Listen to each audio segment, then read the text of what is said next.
The silver platter slipped from Livia's trembling hands, clattering against the marble floor of the grand hall. Every eye in the ceremonial chamber turned toward her. The Queenmother's lips curled into a vindictive smile as she watched the girl scramble to retrieve the scattered chalices, her servants dressed dirty and torn at the hem.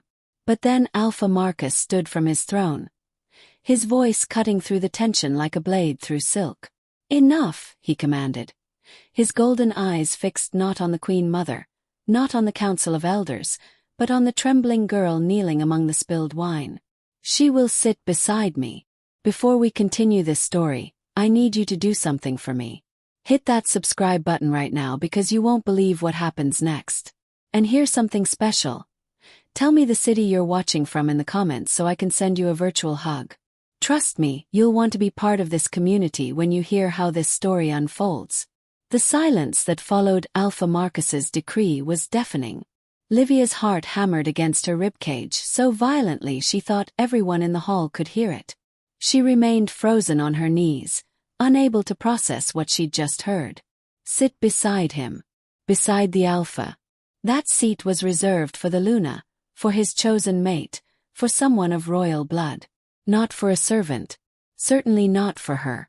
The Queen-Mother rose from her seat, her ceremonial robes sweeping the floor as she moved. Her face had gone pale beneath her powder, then flushed red with rage. "Marcus," she said, her voice tight and controlled, though everyone could hear the fury beneath. "You cannot be serious. This girl is a servant. She is nothing. She has no rank, no title, no bloodline worthy of—" "I am the Alpha," Marcus interrupted, his voice calm but carrying an authority that made even the Queen-Mother falter. "And I have spoken. Livia will sit beside me during this ceremony.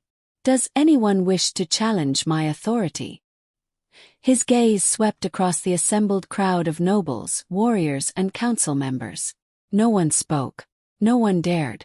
The power radiating from Marcus was palpable, a force that reminded everyone present exactly why he led their pack, why he'd never been defeated in challenge, why even the oldest and most traditional wolves bowed to his will.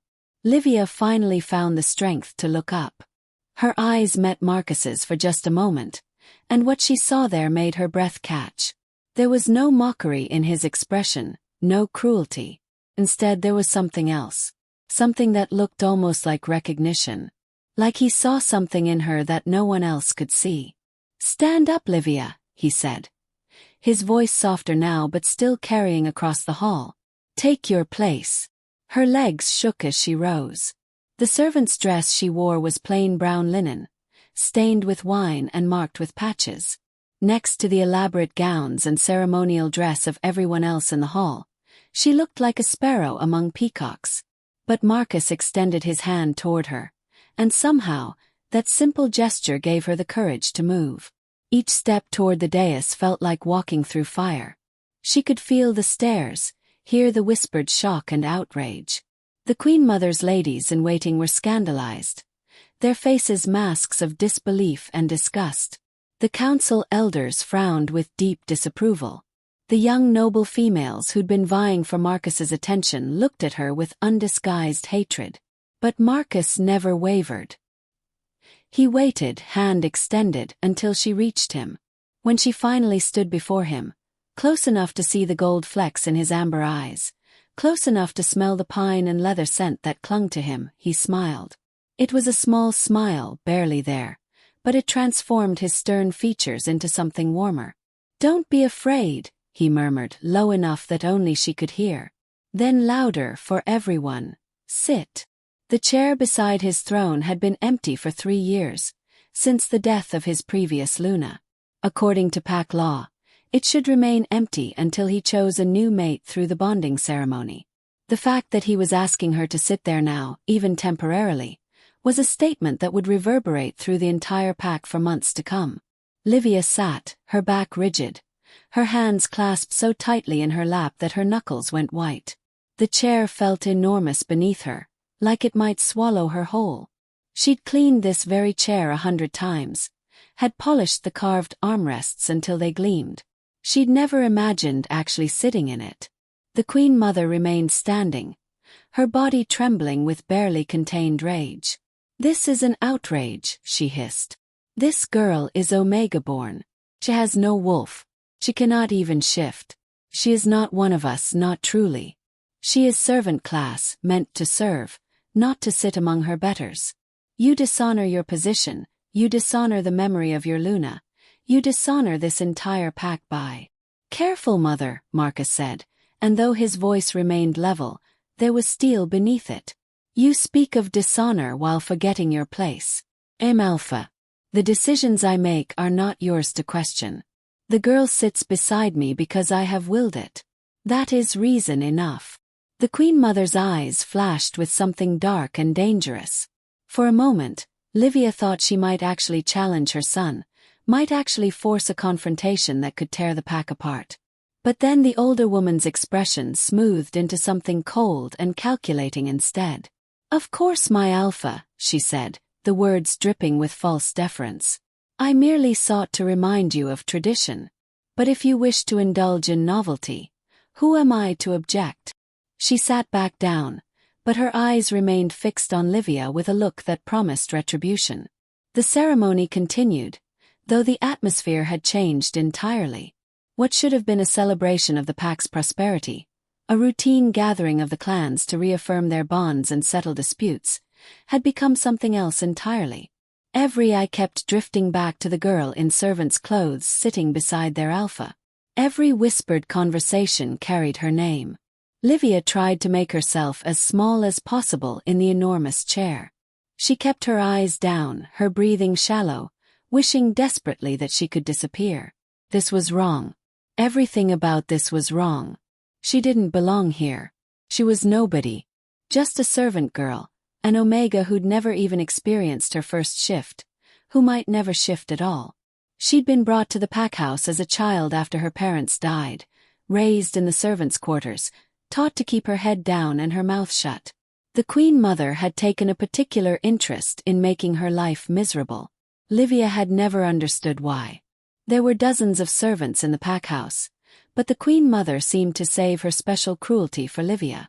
Extra chores, impossible tasks, punishments for minor infractions, public humiliation whenever possible. Like today, Livia had been ordered to serve at the ceremony, despite knowing she was clumsy, despite having received no proper training for such formal service. The Queenmother had smiled when giving the order, and Livia had known it was a trap. She just hadn't known it would spring quite like this. "You're trembling," Marcus said quietly, breaking through her spiraling thoughts. "Breathe. You're safe here." If the word seemed absurd. She was sitting in the Luna's chair, the target of the Queenmother's rage and the entire pack's scrutiny. How could she possibly be safe? But when she dared to glance at Marcus, she saw that he meant it. His posture was relaxed but alert, a warrior at ease but ready to move in an instant. He was protecting her. But why? The ceremony droned on. Elder Cassius spoke about the autumn harvest. Elder Petronia discussed border disputes with the northern pack. Warriors gave reports on patrols and security. Through it all, Marcus listened with apparent attention, occasionally asking questions or giving orders. But Livia noticed that he remained acutely aware of her presence. His body angled slightly toward her. His attention split between the proceedings and ensuring she was all right. When refreshments were finally served, servers approached with wine and delicacies. They served Marcus first, then hesitated when they reached Livia. Their confusion was obvious. Was she to be served as a guest, or ignored as a servant? "Serve her," Marcus said simply, not even looking at the server. "She is my honored guest." The words sent another ripple of shock through the hall. Honored guest. Not just a temporary seat filler, but someone Marcus explicitly valued. The implications were staggering. The Queenmother's fingers tightened around her wine chalice, so hard Livia thought it might shatter. Several of the noble ladies looked ready to faint.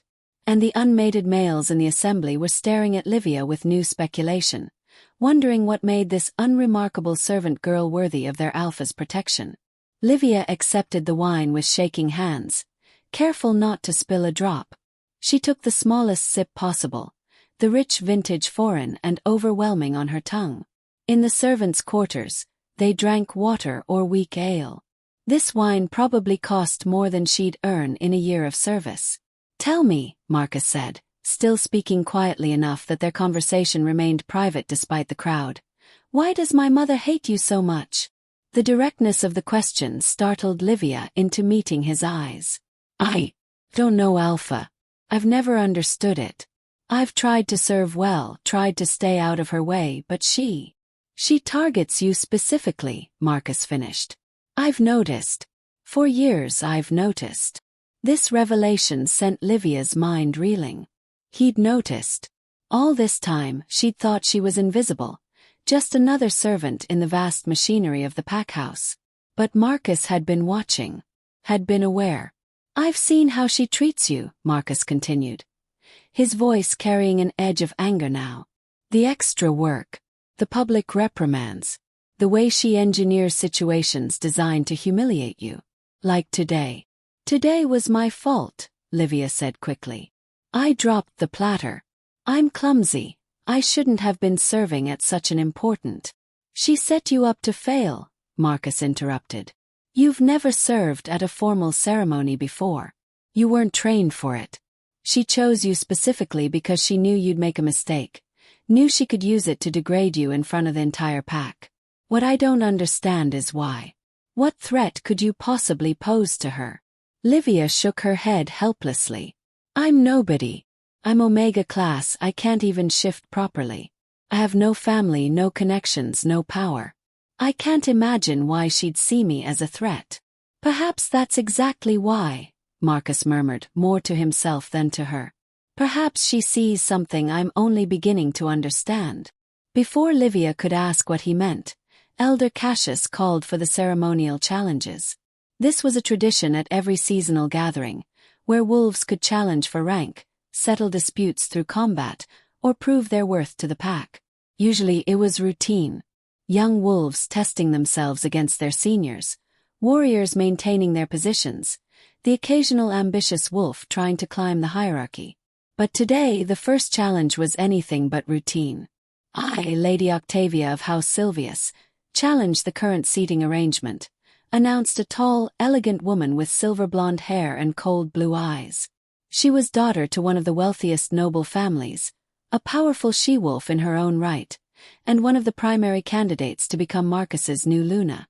It is an insult to tradition and to this pack that a servant sits in the Luna's chair. I challenge for the right to that seat. The hall erupted in gasps and excited murmurs. This was unprecedented.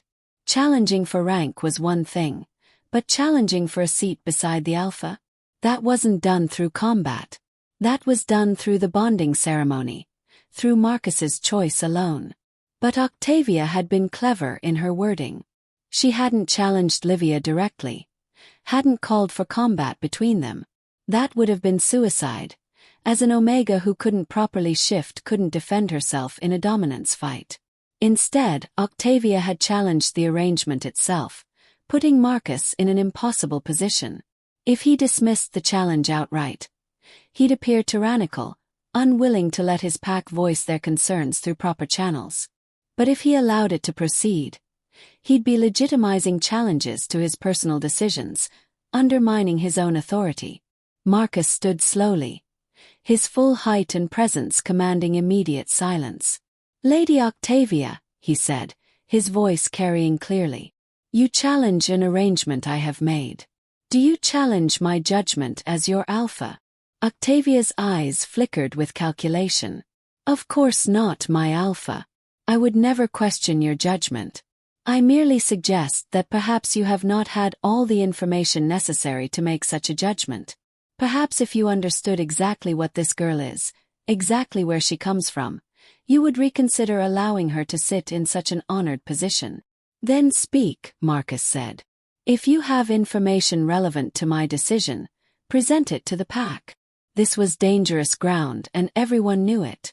Octavia smiled, sensing victory. This girl, Livia, is not merely Omega class. She is worse than that. She was found as a child, abandoned at the edge of our territory. No one knows who her parents were. She could be anything. A rogue's offspring. Cursed bloodline. There are even rumors, she paused dramatically, that she is born of humans. That she has no wolf blood at all, which is why she cannot shift. The whispers grew louder, more agitated. Being unable to shift was one thing. But being potentially human, that was something else entirely. Humans were not part of the pack, could not be part of the pack. The very suggestion was taboo. Livia felt her face drain of color. She'd heard these rumors before, whispered by cruel servants and sneering nobles. But she'd never known if they were true. She had flashes of memory from early childhood, vague impressions of other faces, other places. But nothing clear, nothing that could tell her who or what she really was. Without proof of her bloodline, Octavia continued, pressing her advantage, allowing her to sit beside you is not just untraditional, it's potentially dangerous. What if she is a spy? What if she carries some taint that could harm the pack? What if? Enough! Marcus's single word carried such power that Octavia actually took a step back. You speak of rumors and speculation as if they were facts. You speak of danger based on nothing but prejudice. And you dare to imply that I, your alpha, am incapable of sensing threat within my own pack house. He moved down from the dais, walking toward Octavia with predatory grace. Every dominant instinct in the room responded to his presence. Lesser wolves automatically lowered their eyes. Even Octavia, for all her breeding and power, had to fight not to bare her throat in submission. You want to know what I see when I look at Livia? Marcus asked, his voice soft but deadly. I see a young woman who has endured years of abuse and still maintained her dignity. I see someone who works harder than anyone else in this pack house, who never complains, who shows kindness to others even when she receives none in return. I see strength that most of you cannot recognize because it doesn't come with claws and dominance displays. He turned, addressing the entire assembly now. And more than that, I sense something in her that you do not. Perhaps because you're too busy concerning yourselves with bloodlines and hierarchy to trust your instincts. I sense wolf. Dormant perhaps. Suppressed certainly. But there nonetheless. Livia's breath caught. Was it true? Could she really have a wolf inside her? She'd felt nothing, no presence, no second consciousness that other wolves described. Just emptiness where her wolf should be. As for her origins, Marcus continued, I will investigate them properly, not through rumor and speculation. And until I determine otherwise, Livia is under my personal protection. Any challenge to her is a challenge to me. Any insult to her is an insult to me. Does anyone wish to press this matter further? The silence that followed was absolute. Even Octavia, for all her ambition, wasn't foolish enough to directly challenge Marcus. She bowed her head in submission, though her eyes still glinted with malice.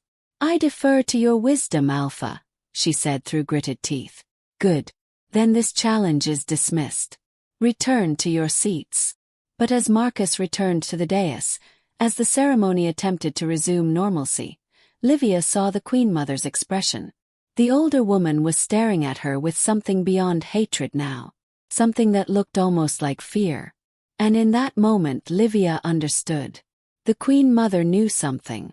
Something about Livia's past, about who she really was.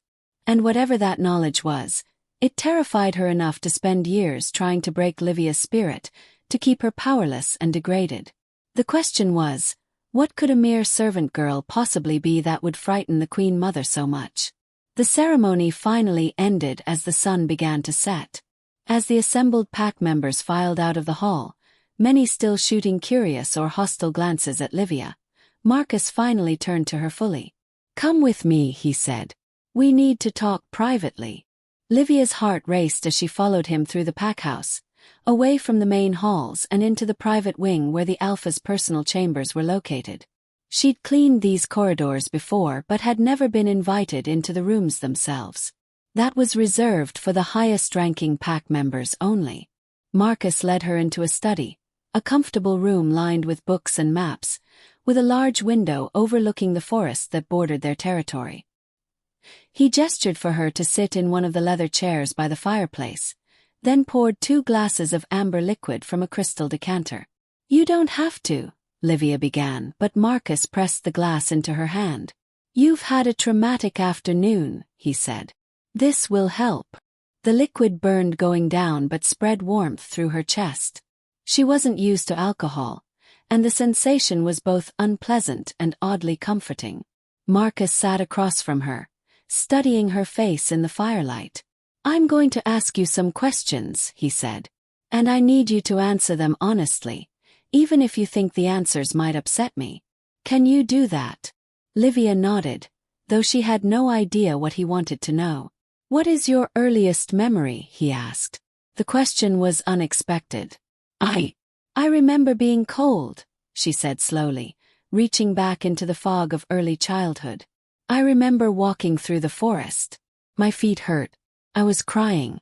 And then there were wolves. Big ones. I was terrified. But they didn't hurt me. They brought me here." "How old were you?" "Maybe 5, 6. I'm not sure." "And before that? Do you remember parents? A home?" Livia squeezed her eyes shut, trying to recall. "Flashes. A woman's voice singing. Strong arms lifting me. Fear. Running. But nothing clear. It's like trying to remember a dream." Marcus leaned forward. "When you were found, was there anything with you? Any object, any clothing, anything that might give a clue to your origins?"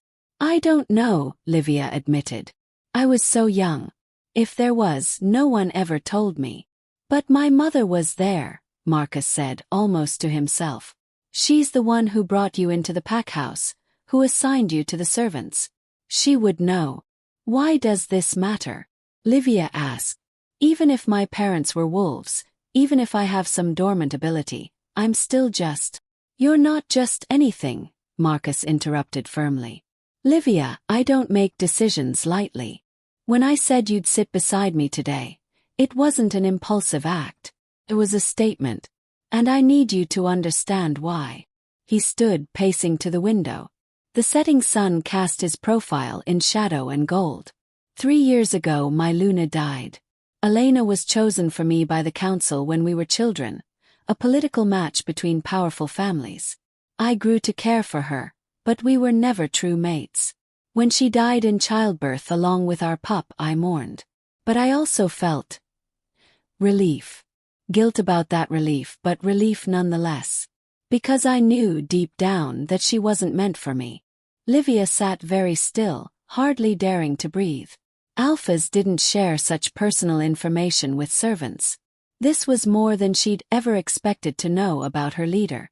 "Since then," Marcus continued, "every unmated she-wolf in the pack and beyond has been paraded before me. Noble ladies, warriors, even wolves from allied packs. All beautiful, all accomplished, all perfectly suitable. And I felt nothing. No pull, no recognition, no sense of rightness." He turned back to face her. "Until 6 months ago. I was walking through the gardens at dawn. And I saw you. You were hanging laundry, singing to yourself. It was such a simple moment. But when the wind changed and I caught your scent..." He paused, his eyes intense. "I felt my wolf respond in a way it never has before. Not with Elena, not with anyone." Livia's glass slipped from her nerveless fingers, shattering on the floor. She couldn't have heard that correctly. He couldn't be suggesting. "I think you're my mate," Marcus said simply. "My true mate. The one the moon goddess chose for me. And I think my mother knows it. I think she's known it since the day you arrived. I think that's why she spent years trying to break you, trying to make sure you'd never be strong enough, never be confident enough, never be visible enough for me to truly notice you." The room spun. This couldn't be real. True mates were rare, the stuff of legends.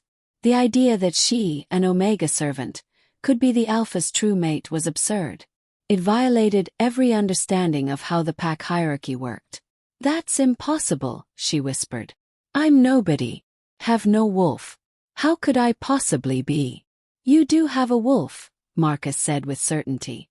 "I can sense her. She's buried deep, locked away somehow, but she's there. And she recognizes me, even if your human consciousness doesn't yet." He knelt before her chair, taking her trembling hands in his.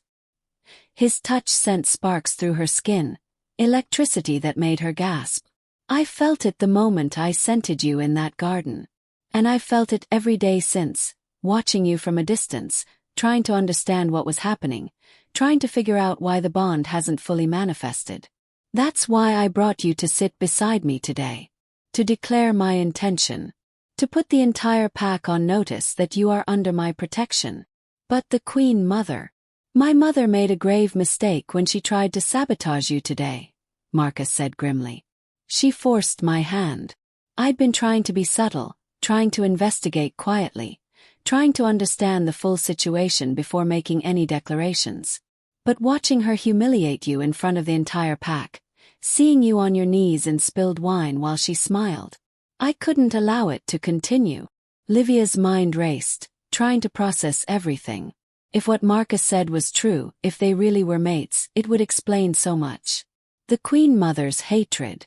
The way other wolves seemed unconsciously uncomfortable around her, reacting to some dormant power they couldn't quite identify. The strange, intense feeling she got whenever Marcus was near, a pull she'd always dismissed as just a servant's natural deference to her alpha. "What happens now?" she asked. Marcus's expression grew serious. "Now we have to be very careful. If you truly are my mate, if you have wolf blood that's been somehow suppressed, then someone went to great lengths to hide that. Your appearance at our border as a child, your convenient amnesia, your inability to shift. It's too much coincidence. Someone wanted you lost, powerless, and forgotten. But who? Why? That's what we need to discover. And we need to do it quickly, because now that I've publicly claimed you as my honored guest, now that the entire pack knows I favor you, you're in danger. My mother won't rest until she's eliminated the threat you represent. And Octavia isn't the only ambitious female who sees you as an obstacle to becoming Luna." As if to punctuate his words, there was a sharp knock at the door. Marcus rose smoothly, his hand going instinctively to the knife at his belt. "Enter." The door opened to reveal a young wolf named Drusus, one of Marcus's most trusted warriors. His expression was urgent. "Alpha, I'm sorry to disturb you, but there's a situation. The Queenmother has called an emergency council meeting. She's invoking old law, demanding a formal inquiry into the servant girl's presence at today's ceremony." Marcus's jaw tightened. "That's her right as a council elder." "When?" "Within the hour." "And Alpha?" "She's not alone. She's convinced several other elders to support her motion. Elder Cassius, Elder Petronia, and Elder Titus. They're saying that tradition has been violated, that the pack's integrity is at stake. They're pushing for a vote of no confidence in your leadership." A vote of no confidence. It was the one check on an alpha's power, a way for the pack to remove a leader who had become tyrannical or incompetent. It required a 2/3 majority of the council, and if successful, it would force Marcus to fight challenges from any wolf who thought they could lead better. "She's clever," Marcus said coldly. "She knows I won't back down about Livia. So she's using that as ammunition to undermine me entirely. If she can convince the council that I'm making irrational decisions, that I'm unfit to lead, she can force me out. And then whoever becomes the new alpha will deal with Livia however they see fit." He turned to Livia, and she saw both determination and concern in his eyes. "I need you to stay here. Lock the door behind me. Don't open it for anyone except me or Drusus. Do you understand? But shouldn't I come? Shouldn't I defend myself?" "No. The council chamber is not safe for you right now. My mother has spent years building alliances, calling in favors. She has more influence with the elders than I do. If you're there, they'll tear you apart with questions and accusations. I need to handle this politically first." He moved toward the door, then paused. "Livia, no matter what happens, know this. I won't abandon you. I won't let them hurt you, even if it costs me my position as alpha." Then he was gone, leaving Livia alone in the study with her racing thoughts and the lingering warmth where his hands had held hers. She sat in stunned silence for several minutes, trying to absorb everything that had happened. This morning she'd been a servant, invisible, powerless, expecting nothing from life except hard work and her mistress's cruelty. Now the Alpha claimed she was his true mate. The Queenmother was trying to destroy him because of her. And somehow, buried in her forgotten past, there were secrets important enough that someone had tried to erase them entirely. She stood and began pacing the room, too agitated to sit still. True mate. The words echoed in her mind. She'd heard the stories, of course. Every wolf pup grew up with tales of the moon goddess's chosen pairs, wolves whose souls were perfectly matched, whose bond transcended politics and hierarchy. But those were stories, legends. They didn't happen to real wolves anymore, certainly not to servant girls with no past and no pack. Yet she couldn't deny what she'd felt when Marcus touched her. That electricity, that sense of rightness, like something inside her that had been sleeping was finally starting to wake. She moved to the window, looking out at the darkening forest. Somewhere out there was the truth about who she was, where she'd come from. And somewhere in this pack house, the Queenmother was orchestrating her destruction. A soft sound made her turn. For a moment she thought she'd imagined it. Then it came again, a gentle scratching at the door. Not a knock but something more subtle. "Who is it?" she called, her heart hammering. "It's just me, dear," came a female voice. Old, querulous, apparently harmless. "I'm Elder Cassius's attendant. The Alpha asked me to bring you some dinner. He said you might be hungry." Livia approached the door cautiously. Marcus had said not to open it for anyone. But he'd also left hours ago now, and she was hungry. And an elderly attendant didn't seem like much of a threat. She unlocked the door and opened it a crack. An old woman stood there, hunched and gray-haired, holding a tray covered with a cloth. She smiled warmly. "There you are, child. The Alpha was quite insistent that you be well cared for. May I come in?" Something felt wrong, but Livia couldn't identify what. The woman seemed harmless enough. And the smell of food from the tray was making her stomach growl. She'd been too nervous to eat at the ceremony. She opened the door wider, and the old woman shuffled in. "Just set the tray anywhere, dear. You poor thing, you must be so overwhelmed by everything that's happened today. Here, I brought you some chamomile tea as well. It'll help you relax." The woman set the tray on a side table and poured tea from a small pot into a cup. She handed it to Livia with a grandmotherly smile. "Drink up, dear. It'll make you feel better." Livia accepted the cup, raising it to her lips. The steam carried a pleasant, floral scent. She was about to drink when something made her pause. A flicker of memory, sharp and sudden. Her mother's voice. "Never accept food or drink from someone you don't trust. Never." The memory was so clear, so vivid, that it shocked her. She'd never remembered her mother's voice before, never had such a concrete recollection. And the intensity of the warning, the way it cut through years of fog and forgetting, made her hand freeze. She lowered the cup, looking at the old woman more carefully. "I'm sorry, I didn't catch your name." "Oh, I'm just old Cassia, dear. Been working in the pack house for 40 years. I'm nobody important." But something about the way she said it rang false. And now that Livia was paying attention, she noticed other things. The woman's posture wasn't quite as hunched as it had appeared. Her eyes, though lined with age, were sharp and calculating. And her scent. There was something off about her scent. "Thank you for the tea," Livia said carefully, setting the cup down on the table without drinking. "But I'm actually not very hungry right now. I think I'll wait for the Alpha to return." The old woman's expression shifted, just for a moment. The grandmotherly warmth disappeared, replaced by something cold and calculating. Then the mask was back in place. "Oh, but dear, you really should drink the tea. The Alpha specifically requested it. He said it would help you sleep." "Did he?" Livia took a step back. "Because he told me very clearly not to let anyone in. Anyone except him or Drusus." The woman's pretense crumbled entirely. She straightened, no longer hunched, and her face hardened into something cruel. Clever girl. Too clever for your own good. That's always been your problem. With shocking speed for someone who'd appeared so elderly, the woman lunged forward, grabbing for Livia's arm. But some instinct took over, something Livia hadn't known she possessed. She twisted away, her body moving with a grace and speed she'd never felt before, and suddenly she was on the other side of the room. The woman snarled, and for just a moment, her eyes flashed wolf gold. You can't hide what you are forever. The Queenmother will not allow you to steal what belongs to House Aurelia. Your bloodline ended 20 years ago, and it will stay ended. House Aurelia.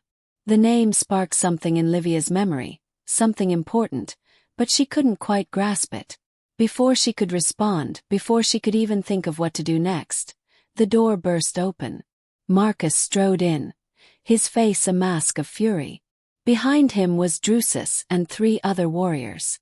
The old woman tried to run, but she was seized immediately, held firm by 2 of the warriors. Well, mother, Marcus said coldly, and Livia realized with shock that the woman was no servant at all. It was the Queenmother herself, disguised with makeup and hunched posture. This is a new low, even for you. Attempted poisoning. In my own chambers. The Queenmother's mask of false frailty melted away entirely. She stood straight, regal and defiant despite being held by the warriors. That creature has no right to exist. She should have died with the rest of her cursed family.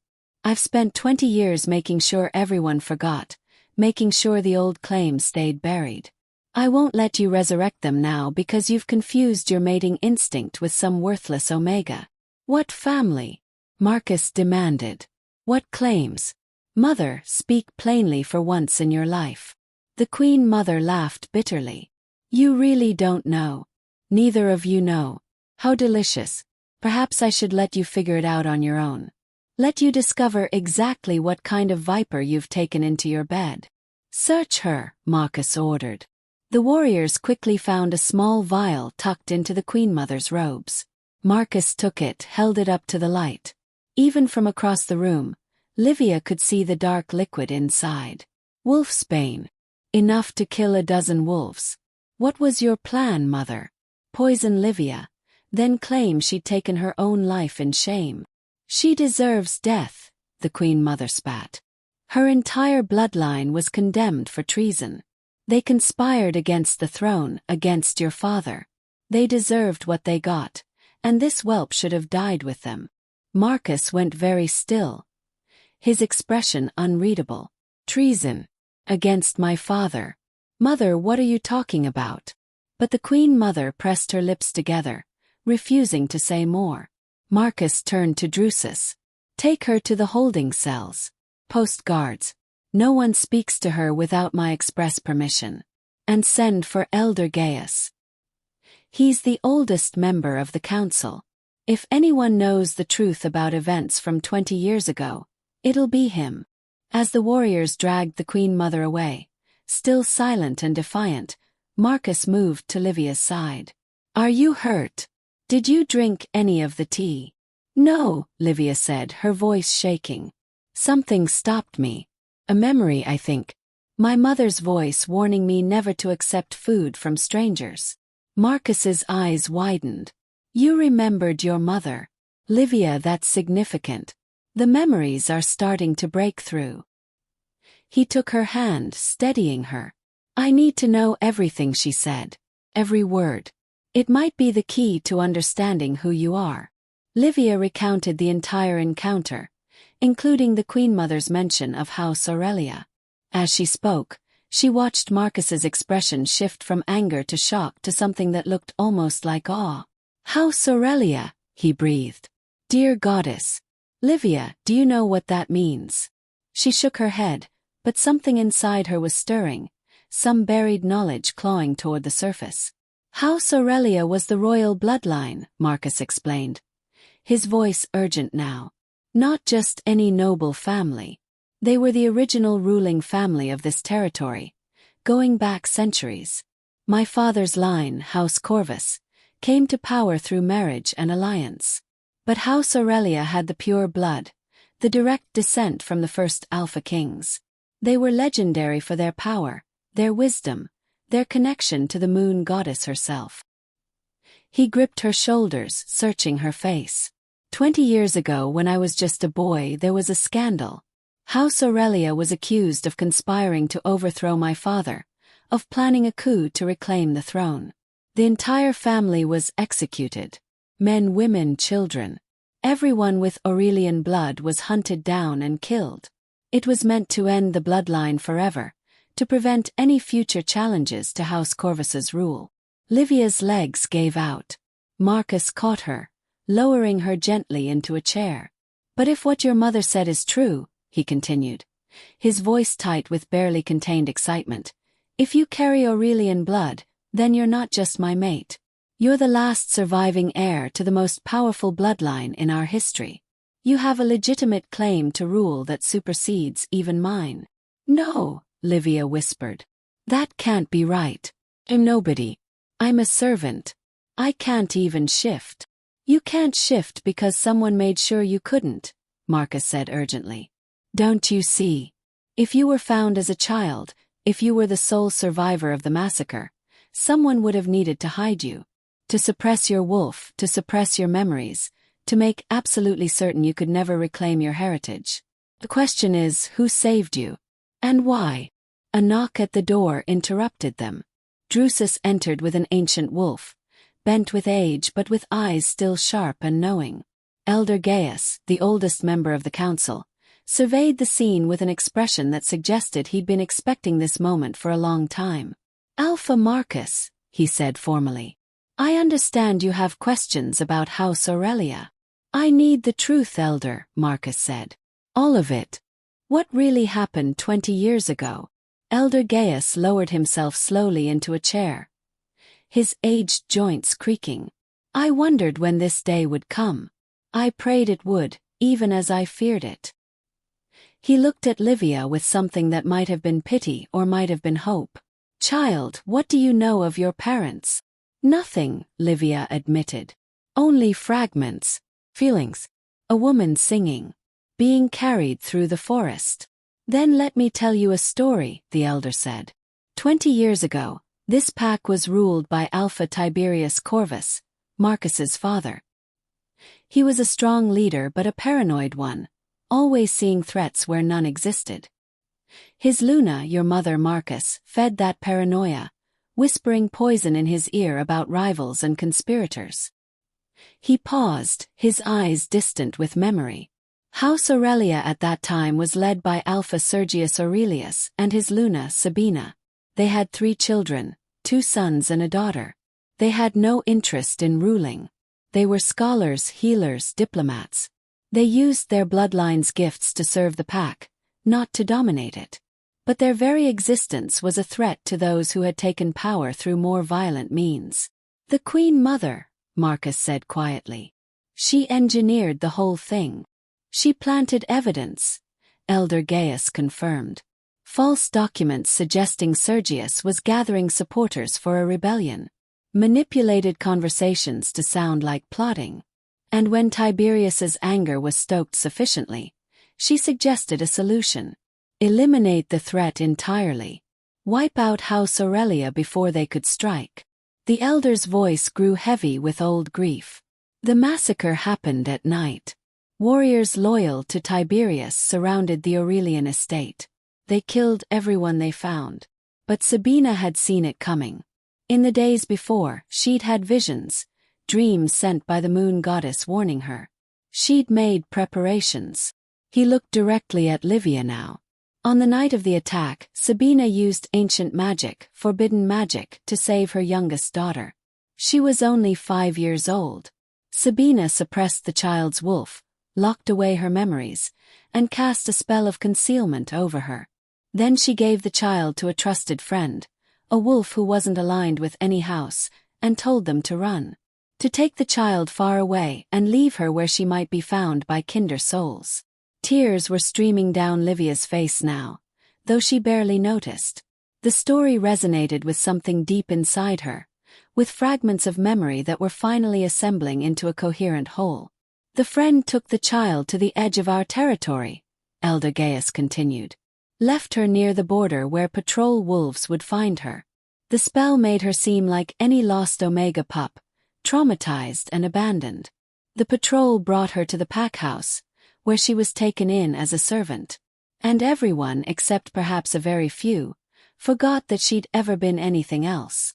My mother knew, Marcus said, his voice hard.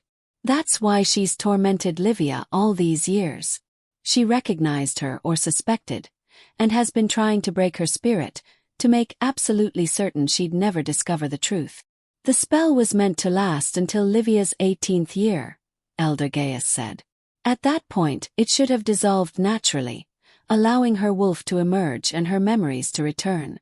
But the Queenmother discovered what Sabina had done. She's been using suppression herbs in Livia's food for years, keeping the spell active, keeping her powerless. I'm 21, Livia whispered. The spell should have broken 3 years ago. And it's trying to, Marcus said with sudden understanding. That's why you're remembering now. That's why I can sense your wolf even though she can't surface. The spell is degrading despite the herbs. Your true nature is fighting to emerge. Elder Gaius nodded. The mate bond accelerates the process. True mates are the moon goddesses will manifest. No spell, no herb, no magic can ultimately stand against that bond. The moment Marcus recognized you as his mate, your fate was sealed. You will reclaim what you are, Livia Aurelia. The only question is whether you survive long enough for it to happen. Survive, Livia echoed. The Queenmother isn't your only enemy, the elder warned. When word spreads of who you are, every wolf who benefits from the current power structure will see you as a threat.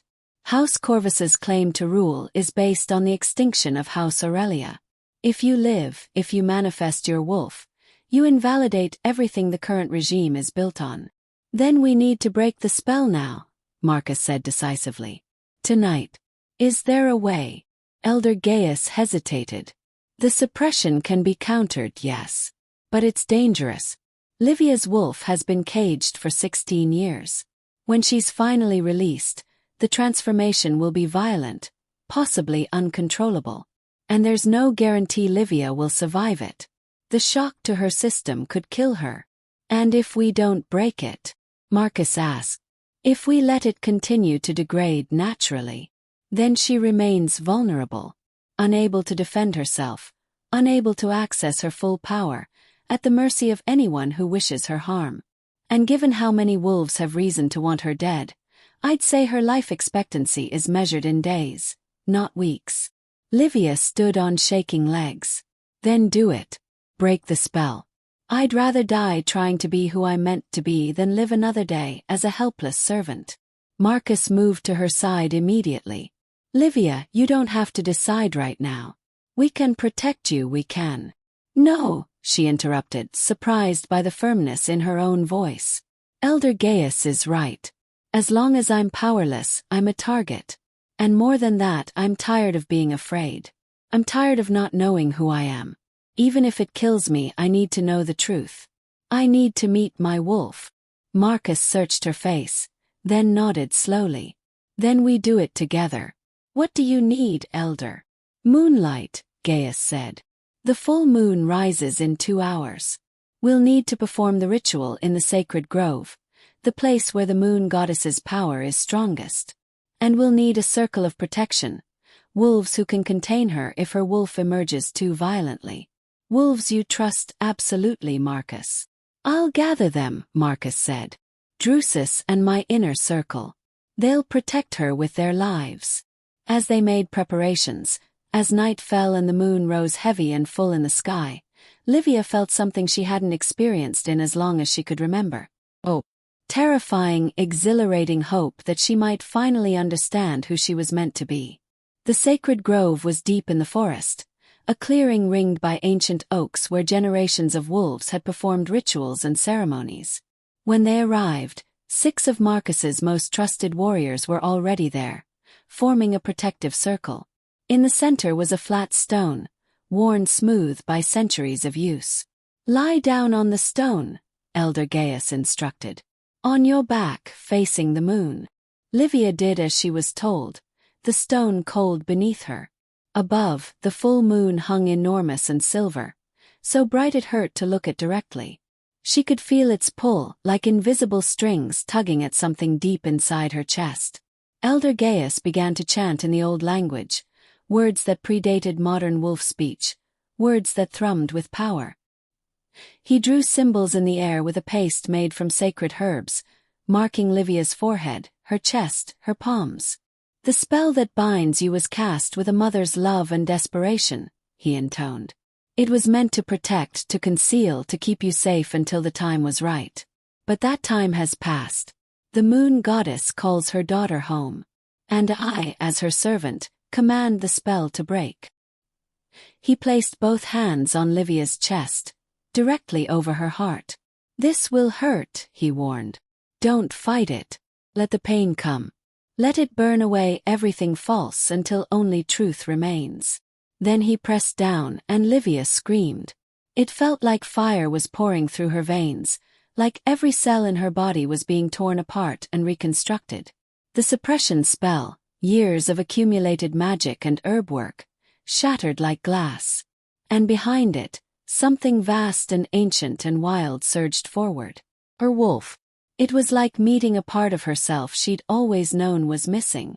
A consciousness separate from her own yet intrinsically connected, powerful and primal and gloriously alive.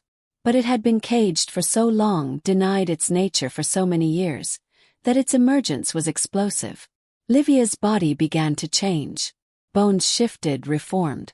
Fur sprouted along her arms, her spine.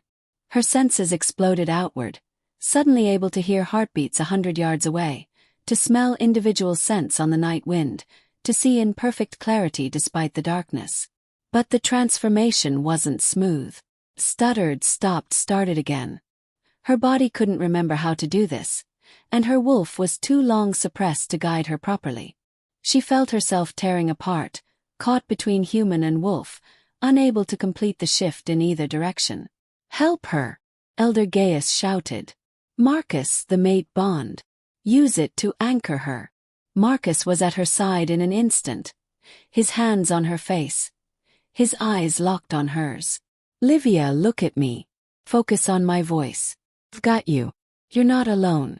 Let me guide you through this. She felt his presence through the mate bond, that connection between them suddenly blazing to life. And through it, she felt his wolf, ancient and powerful and steady. He showed her how to shift, his consciousness guiding hers. His wolf teaching her wolf the pathways it had forgotten. The transformation completed in a rush. Where Livia had lain, now stood a wolf. But not just any wolf. Her fur was pure silver white, shimmering in the moonlight like it was woven from starlight itself. She was large for a female, nearly matching Marcus's size, and her eyes glowed with an inner light that spoke of ancient bloodlines and forgotten power. The warriors around the circle fell to their knees in automatic submission. Even Elder Gaius bowed his head. Because there was no mistaking what Livia had become. This wasn't just a wolf. This was royalty. This was the blood of the first alphas made manifest. Livia stood on 4 legs for the first time in her memory. Her wolf consciousness singing with joy. Everything was sharper, clearer, more alive than she'd ever experienced. She could smell the truth on the wind, could sense the bond between herself and Marcus like a golden thread connecting their souls. Marcus shifted as well, his black wolf standing beside her silver one. He was slightly larger, all dark fur and lethal grace, but when their eyes met, there was no question of dominance or submission between them. They were equals, 2 halves of a perfect whole. Elder Gaius's voice trembled with emotion. The legends were true. When House Aurelia's heir finally claimed her birthright, her wolf would shine like the moon itself. Livia Aurelia, last daughter of the royal line, welcome home. Livia let her wolf run, Marcus at her side. They raced through the forest, 2 wolves moving as one, and for the first time in her life she felt complete. She felt free. She felt like herself. But even in the joy of that moment, She knew this was just the beginning. The Queenmother was imprisoned, but there would be others who'd want her dead. Her very existence challenged the entire power structure of the pack. And there would be those who refused to accept that a girl raised as a servant could possibly be heir to the throne. The battles ahead would be vicious. But for the first time, Livia had the power to fight them. And she had Marcus, her true mate, standing beside her. They ran until dawn began to break, then shifted back to human form in a sheltered glade. The transformation was easier this time, more natural, though Livia still marveled at her ability to do it. Marcus pulled her into his arms, and she went willingly, feeling the rightness of his embrace. "How do you feel?" he asked softly. "Like I've been asleep my whole life and just woke up," she said honestly. "Everything is different. I can sense things I never could before. The pack bonds, the territory boundaries, even the moon's pull. It's overwhelming." "You'll learn to control it," Marcus assured her. "I'll teach you. We'll face everything together." "What happens now?" Livia asked.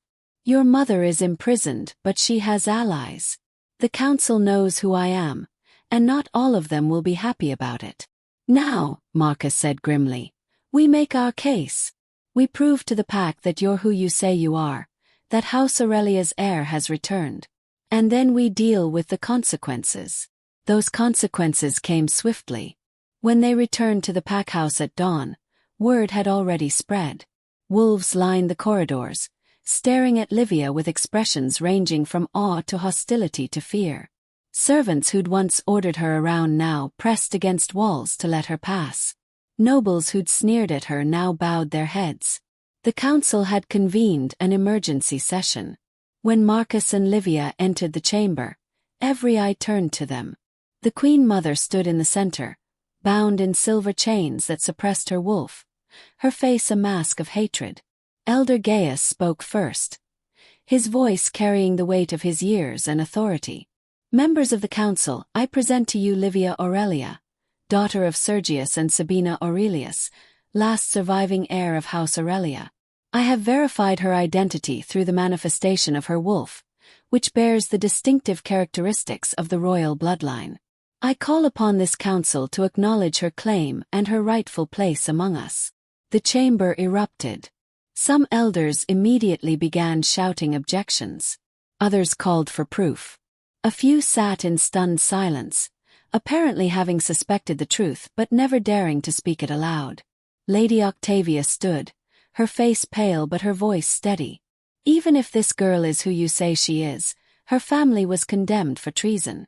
Their bloodline was legally terminated. She has no more right to claim Aurelian heritage than I have to claim the moon itself." "The charges were false," Elder Gaius said quietly. "We all knew it, though few had the courage to speak against Alpha Tiberius.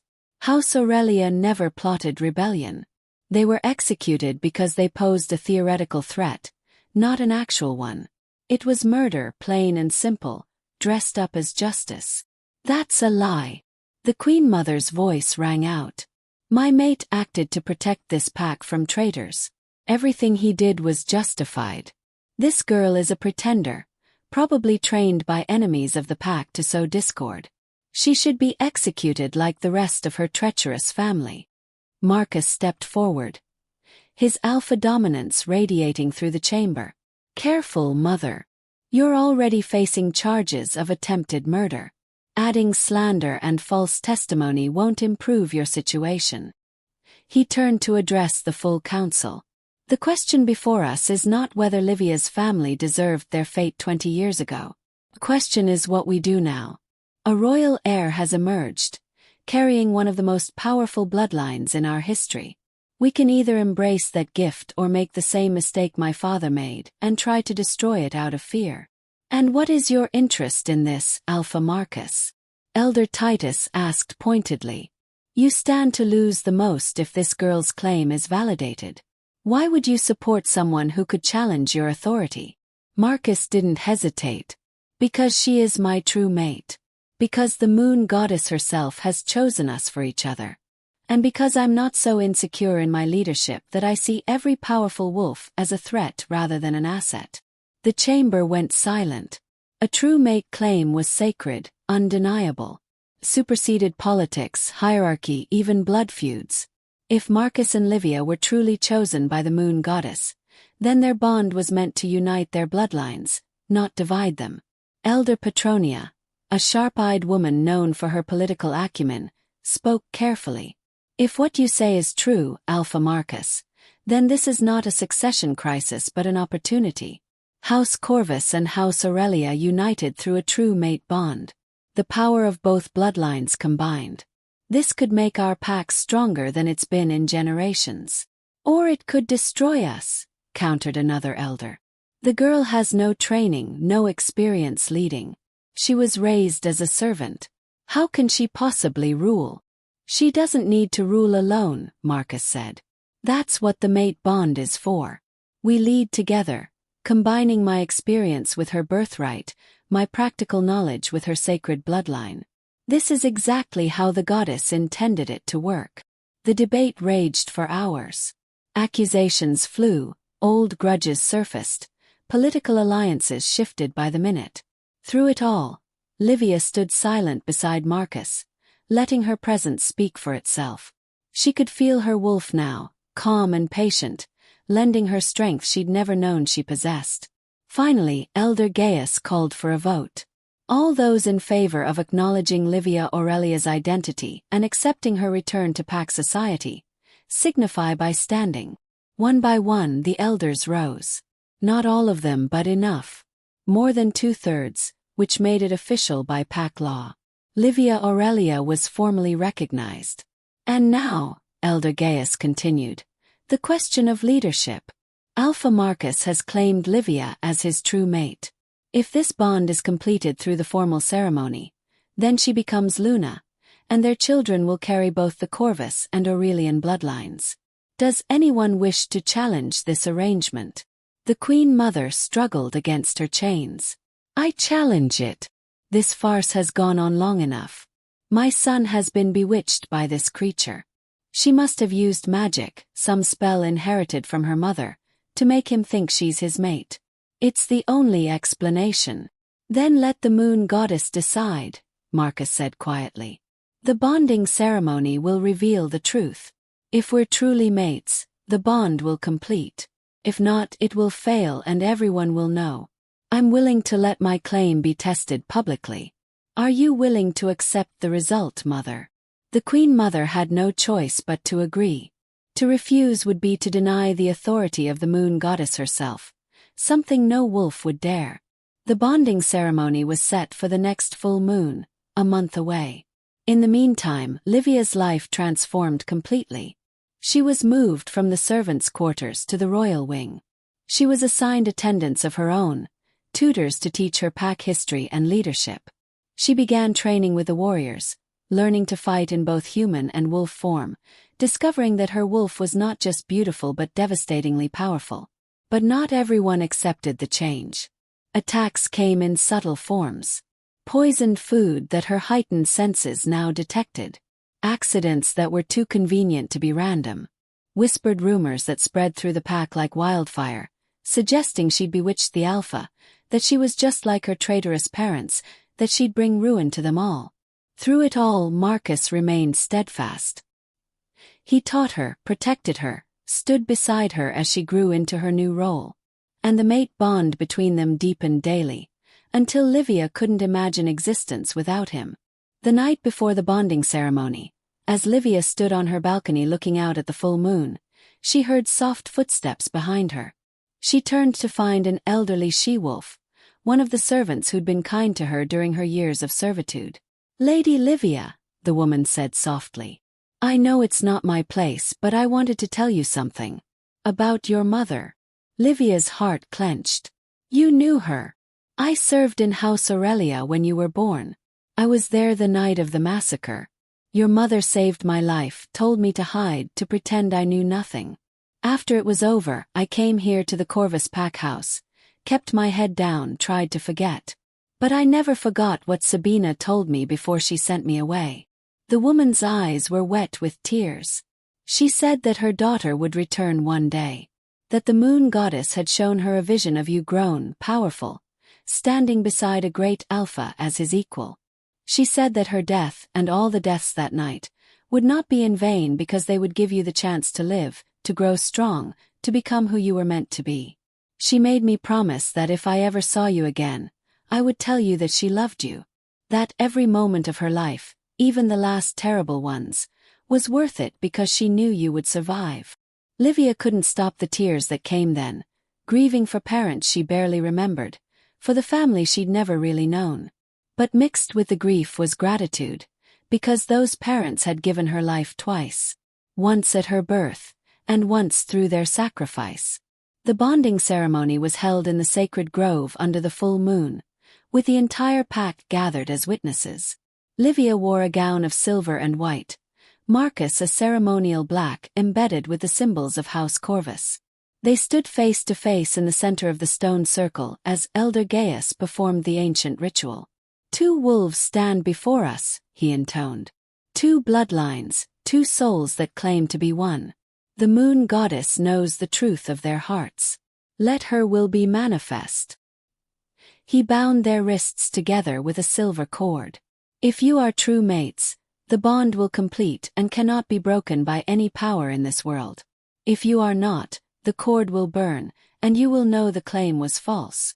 Do you both consent to this test?" "I do," Marcus said, his eyes never leaving Livia's face. "I do," Livia echoed, her voice steady despite her racing heart. The moon emerged from behind a cloud, bathing them in silver light. And suddenly Livia felt it. Not just the warm affection she'd developed for Marcus over the past weeks, but something far deeper and more primal. The mate bond, fully manifested, connecting their souls in a way that went beyond words or understanding. She felt his emotions as clearly as her own, felt his wolf recognizing hers, felt the absolute rightness of their union. The silver cord began to glow brighter and brighter until it was almost painful to look at. Then it dissolved, not burning away but transforming, becoming part of them, marking them as permanently bonded. The pack erupted in celebration. Even those who'd been skeptical couldn't deny what they'd just witnessed. The moon goddess had spoken, and her will was clear. But in the midst of the celebration, as Marcus pulled Livia close for their first kiss as bonded mates, she caught sight of several figures disappearing into the shadows at the edge of the clearing. Wolves who weren't celebrating, who wore expressions of cold calculation and barely concealed rage. The ceremony had legitimized her position, but it had also painted a target on her back that would never fully disappear. There would always be wolves who preferred the old ways, who couldn't accept a girl once forced to serve them as a maid now standing as their Luna. Marcus sensed her tension through their new bond. "What is it?" he murmured against her lips. "Nothing," she said, though they both knew it was a lie. "Just remembering that this is only the beginning. Then we'll face whatever comes," Marcus said firmly. "Together. Always together."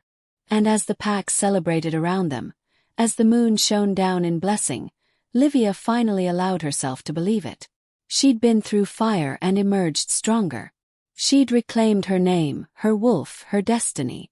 And with Marcus beside her, with her true mate and partner standing as her equal, she could face anything. The Queenmother remained imprisoned, awaiting trial for her crimes. Lady Octavia and her allies had been forced to swallow their pride and bow to the new Luna. And Livia Aurelia, once a servant forced to kneel in spilled wine, now stood as queen beside her king, exactly as the moon goddess had always intended. The story was far from over. There would be more challenges, more threats, more wolves who refused to accept the new order. But for tonight, in this moment, Livia allowed herself simply to be happy. To stand in her mate's arms under the full moon and feel, for the first time in her life, that she was exactly where she belonged. The Queenmother had tried to make her serve as a maid, to break her spirit and erase her identity. But the Alpha had ordered her to sit beside him, and in doing so, had helped her reclaim everything she'd lost. And together they would build something new, something stronger. A pack where power came not from bloodline alone or force alone, but from the perfect union of both, blessed by the moon goddess herself. This was only the beginning.